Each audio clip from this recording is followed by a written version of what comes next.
জয় গৌর জয় নিতাই।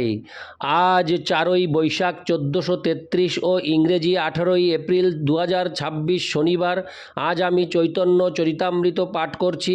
আজ আমি পাঠ করছি শ্রী চৈতন্য চরিতামৃতের মধ্যলীলা প্রথম খণ্ড 14 পরিচ্ছেদ হেরা পঞ্চমী যাত্রার শ্লোক 35 থেকে 46। হরে কৃষ্ণ কৃষ্ণ কৃষ্ণ হরে হরে, হরে রাম রাম রাম হরে হরে। শ্লোক 35। প্রসাদে পূরিত হইল অর্ধ উপবন, দেখিয়া সন্তোষ হইল মহাপ্রভুর মন। শ্লোকার্থ: সেই উপবনের অর্ধাংশ প্রসাদে পূর্ণ হয়ে গেল এবং তা দেখে শ্রী চৈতন্য মহাপ্রভু মনে মনে অসন্তুষ্ট হরে কৃষ্ণ মনে মনে অত্যন্ত সন্তুষ্ট হলেন। ইতি শ্লোক 35। শ্লোক 36। এই মতো জগন্নাথ করেন ভোজন, এই সুখে মহাপ্রভুর জুড়ায় নয়ন। শ্লোকার্থ: এইভাবে জগন্নাথ দেবকে ভোজন করতে দেখে শ্রী চৈতন্য মহাপ্রভুর নয়ন সম্পূর্ণরূপে তৃপ্ত হল। তাৎপর্য: শ্রী চৈতন্য মহাপ্রভুর পদাঙ্ক অনুসরণ করে জগন্নাথ দেব অথবা রাধাকৃষ্ণকে নিবেদিত বিবিধ প্রকার ভোগ দর্শন করেই সম্পূর্ণরূপে তৃপ্ত হওয়া উচিত।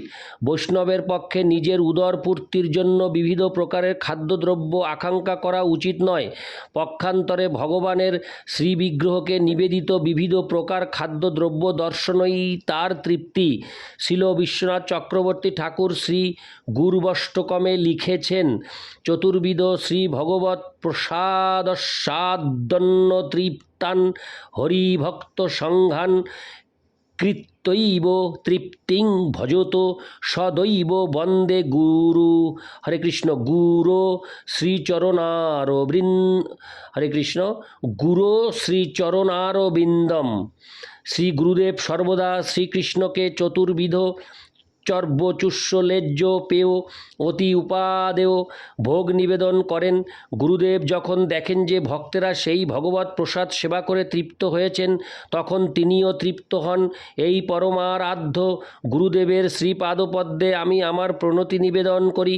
ভগবানের ভোগ নিবেদন করার জন্য শিষ্যদের নানাবিধ অতি উপাদেয় খাদ্যদ্রব্য প্রস্তুত করতে নিয়োগ করা শ্রী গুরুদেবের কর্তব্য।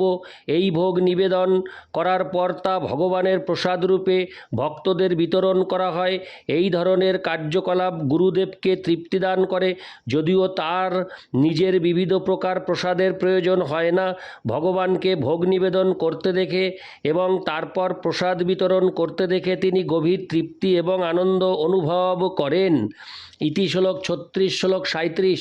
কেয়াপত্র দ্রোণী আইল বোঝা 5-7, এক এক জনে 10 দোনা দিল এত পাত। শ্লোকার্থ: 7 হরে কৃষ্ণ।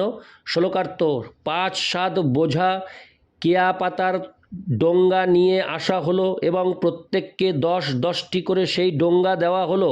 ইতি শ্লোক 37। শ্লোক 38। কীর্তনিয়ার পরিশ্রম জানি গৌর রায়, তা সবারে খাওয়াইতে প্রভুর মন ধায়।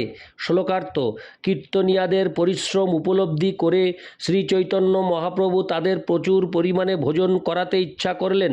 ইতি শ্লোক 38। শ্লোক 39। পাতি পাতি করি ভক্তগণে বসাইলা, পরিবেশন করিবারে আপনে লাগিলা।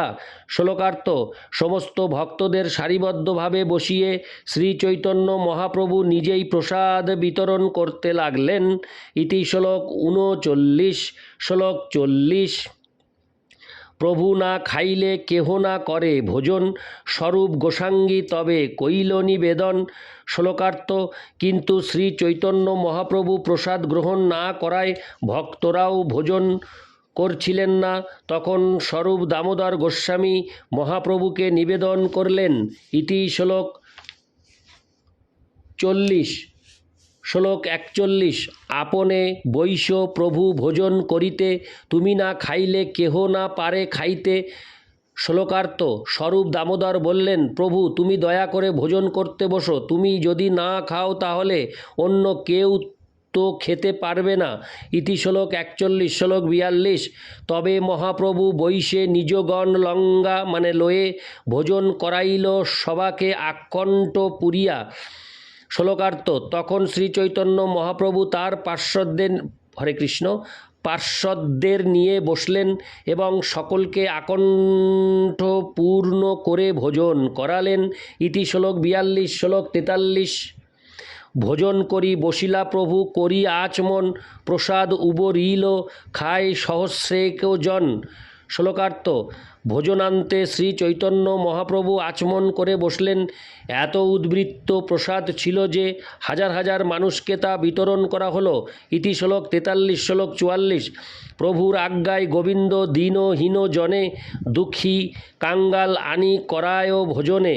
শ্লোকার্থ: শ্রীচৈতন্য মহাপ্রভুর আজ্ঞায় গোবিন্দ দীনহীন দুঃখী কাঙ্গালদের ডেকে এনে প্রচুর পরিমাণে ভোজন করালেন। ইতি শ্লোক 44, শ্লোক 45। কাঙ্গালের ভোজন রঙ্গ দেখে গৌর হরি হরিবোল বলি তারে উপদেশ করি। শ্লোকার্থ: কাঙ্গালদের ভোজন রঙ্গ দেখে শ্রীচৈতন্য মহাপ্রভু হরিবোল বলে তাদের দিব্য নাম কীর্তন করতে উপদেশ দিলেন। তাৎপর্য: শ্রীল ভক্তিবিনোদ ঠাকুর গেয়েছেন, মিছে মায়ার বশে যাচ্ছ ভেসে, খাচ্ছ হাবুডুবু ভাই, জীব কৃষ্ণদাস এ বিশ্বাস করলে তো আর দুঃখ নাই। মায়ার প্রভাবে সকলেই ভব সমুদ্রের তরঙ্গে ভেসে যাচ্ছে এবং নিরন্তর হাবুডুবু খাচ্ছে, কিন্তু কেউ যদি শ্রীকৃষ্ণকে তার নিত্য প্রভুরূপে জানতে পেরে তার দাসত্ব বরণ করে হরে কৃষ্ণ দাসত্ব বরণ করে, তাহলে সে এ ভব সমুদ্র থেকে তৎক্ষণাৎ উদ্ধার লাভ করে এবং তখন আর কোনো দুঃখ থাকে না। শ্রীকৃষ্ণ এই জড় জগৎকে তিনটি গুণের দ্বারা পরিচালিত করেন এবং তার ফলে জীবনের তিনটি স্তরও রয়েছে, উচ্চ, মধ্য এবং নিম্ন। যেই স্তরেই জীব অধিষ্ঠিত হোক না কেন, তাকে ভব সমুদ্রে হাবুডুবু খেতে খেতে ভেসে যেতে হয়। কেউ ধনী হতে পারে, কেউ মধ্যবিত্ত হতে পারে, আবার কেউ দরিদ্র ভিক্ষুক হতে পারে, তাতে কিছু যায় আসে না। জীব যতক্ষণ জড়া প্রকৃতির তিনটি গুণের দ্বারা প্রভাবিত থাকে ততক্ষণ তাকে ত্রিতাপ দুঃখ ভোগ করতে হয়। ইতি শ্লোক 45, শ্লোক 46। হরিবোল বলি কাঙ্গাল প্রেমে ভাসি যায়, ওই ছন অদ্ভুত লীলা করে গৌর রায়। শ্লোকার্থ: হরিবোল বলা মাত্রই কাঙ্গালেরা ভগবত প্রেমে মগ্ন হলেন। এইভাবে শ্রীচৈতন্য মহাপ্রভু অদ্ভুত লীলা বিলাস করেছিলেন।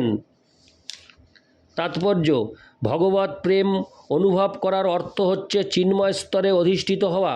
কেউ যদি চিন্ময় স্তরে স্থিত হতে পারেন তাহলে তিনি অবশ্যই তার প্রকৃত আলয় ভগবত ধামে ফিরে যাবেন। চিন্ময় জগতে ধনী বা দরিদ্র বলতে কিছু নেই। ঈশোপনিষদে সপ্তম মন্ত্রে তা প্রতিপন্ন হয়েছে।